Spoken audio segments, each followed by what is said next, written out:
البتہ ایک بات ذہن میں اور رکھیے طلباء کو، چونکہ اس سے فائدہ ہوگا، کہ امام بخاری رحمۃ اللہ علیہ نے اس حدیث کو، حدیث تسبیح کو سب سے آخر کے طور پہ کیوں چنا؟ اس کے 9-10 جواب ہیں جو کتابوں میں لکھے ہوئے ہیں۔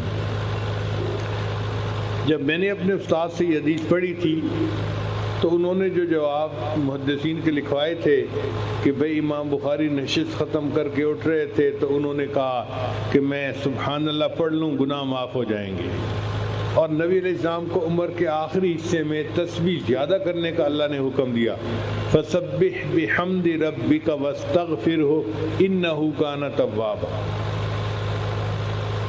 تو جب انہوں نے مجھے وہ سارے جواب بتائے تو میں نے کہا کہ حضرت جس لائن کا بندہ ہوتا ہے نا وہی خیال اس کے ذہن میں آتے ہیں۔ کہنے لگے ہاں۔ میں نے کہا کہ چونکہ میری یہ لائن ہے ذکر و سلوک والی، تو ہمارے پاس ہر آنے والا بندہ کوئی نہ کوئی پریشانی لے کے آتا ہے، یہ مصیبت، یہ پریشانی، اس کا حل، اس کا حل، اس کا حل۔ تو مجھے تو یہ لگتا ہے کہ امام بخاری رحمۃ اللہ نے اس کو آخری حدیث کے طور پر اس لیے چنا کہ اب یہ طلباء پڑھ کے گھروں کو واپس جائیں گے، کوئی کاروبار کرے گا، کوئی ملازمت کرے گا، ان کی شادیاں ہوں گی، یہ طالبات گھروں میں جائیں گی، ان کے رشتے آئیں گے، یہ اپنے سسرال کو جائیں گی، پریکٹیکل زندگی گزاریں گے، اور پریکٹیکل زندگی میں ان کو مشکلات کا سامنا ہونا ہی ہے، تو یہ مشکلوں میں پھنسیں گے۔ اس وقت پھر یہ پریشان ہوں گے کہ اب ان مشکلوں سے پھنسنے کی کیا کوئی عمل ہے جو ہمیں بتا دیا جائے۔ تو امام بخاری رحمۃ اللہ وہ عمل جاتے ہوئے بتا گئے کہ دیکھو طلباء، تم اگر تسبیح زیادہ پڑھو گے تو اللہ تعالیٰ تمہاری مشکلات کو آسان کر دے گا۔ دو دلیلیں ہیں، ایک حدیث مبارکہ سے ملتی ہے۔ ایک مرتبہ عمر عنہ نے ایک بندے کو 10 درے لگانے کا حکم دیا، جلاد کو کہا کہ اس کو 10 درے لگاؤ۔ اب جلاد نے جب اس کو پہلا درہ لگایا نا تو اس بندے نے کہا سبحان اللہ، یعنی اس وقت کے مجرم بھی ایسے تھے کہ جو چوٹ پڑنے پر اول فال نہیں بکتے تھے، اللہ کا ذکر کرتے تھے۔ تو جب اس نے ایک جو ہے نا درہ لگایا تو مجرم نے کہا سبحان اللہ، تو حضرت عمر عنہ کا دل پسیج گیا۔ انہوں نے جلاد کو کہا دعنی، چھوڑ دو اس کو، بس باقی نہ مارو۔ اب ابن کعب عنہ بڑے مفتی قسم کے صحابی تھے، وہ پاس تھے، فضاحک ابن کعب، تو ابن کعب عنہ مسکرا پڑے۔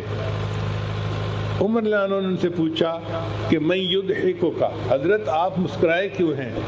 وہ کہنے لگے کہ میں حیران اس بات پہ ہوں کہ سبحان اللہ نے اس بندے کی سزا میں تخفیف کر دی تو سبحان اللہ بندے کی سزا کو تھوڑا کروا دیتا ہے۔ یہ تو حدیث پاک سے اس کی دلیل ہے، اور قرآن پاک سے اس کی دلیل یہ ملتی ہے کہ حضرت یونس علیہ السلام اللہ کے منشا سے مچھلی کے پیٹ میں چلے گئے۔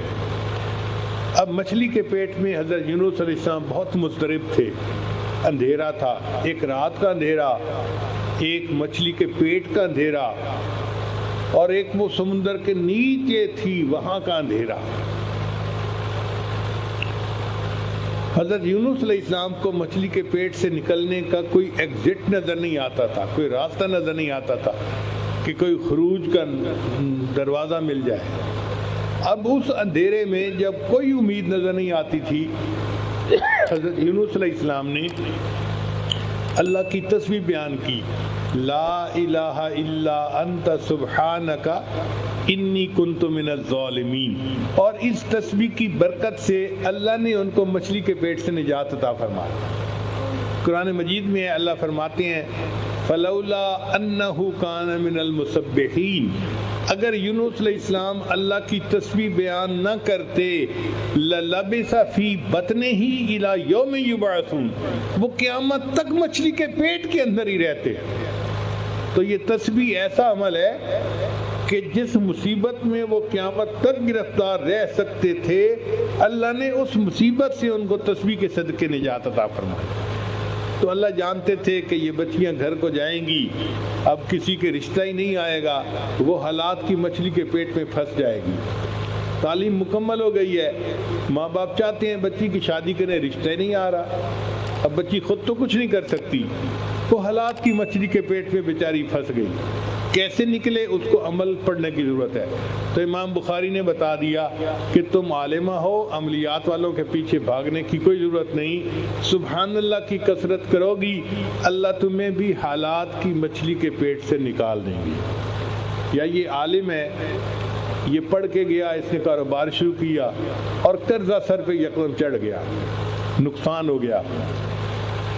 اب کئی لوگ قرضے کی مچھلی کے پیٹ میں ایسا پھنس جاتے ہیں، نکل ہی نہیں پاتے، کوشش کرتے ہیں، دن رات محنت کرتے ہیں، نکلنے کی صورت نظر نہیں آتی، پھر پریشان ہو کے کہتے ہیں کہ جی کوئی عمل بتاؤ کہ ہم ان حالات سے نکل جائیں۔ تو امام بخاری نے پہلے ہی بتا دیا کہ تم تسبیح کی کثرت کرنا، اللہ تعالیٰ تمہیں قرضے کی مچھلی کے پیٹ سے نکال دیں گے۔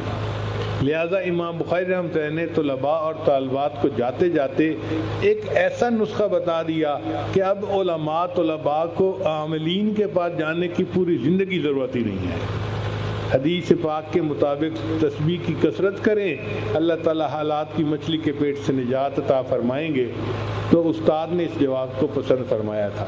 بہرحال یہ چند باتیں میں نے پیش خدمت کی، جو غلطی کوتاہی تھی وہ میری طرف سے ہے، اور اگر میں نے کچھ اچھی باتیں کی تو یہ اللہ کی طرف سے ہے۔ اللہ اپنا احسان ہمارے اوپر جاری رکھے اور ہمیں دین کی خدمت کے لیے قبول فرمائے۔ ان بڑے علماء کے سامنے کچھ کہنا میرے لیے مشکل تھا، بہرحال ہمت کر کے میں نے کچھ کہہ دیا ہے۔ جزاکم اللہ۔ گنہگاری میں کب تک عمر کاٹوں، بدل دے میرا رستہ، دل بدل دے۔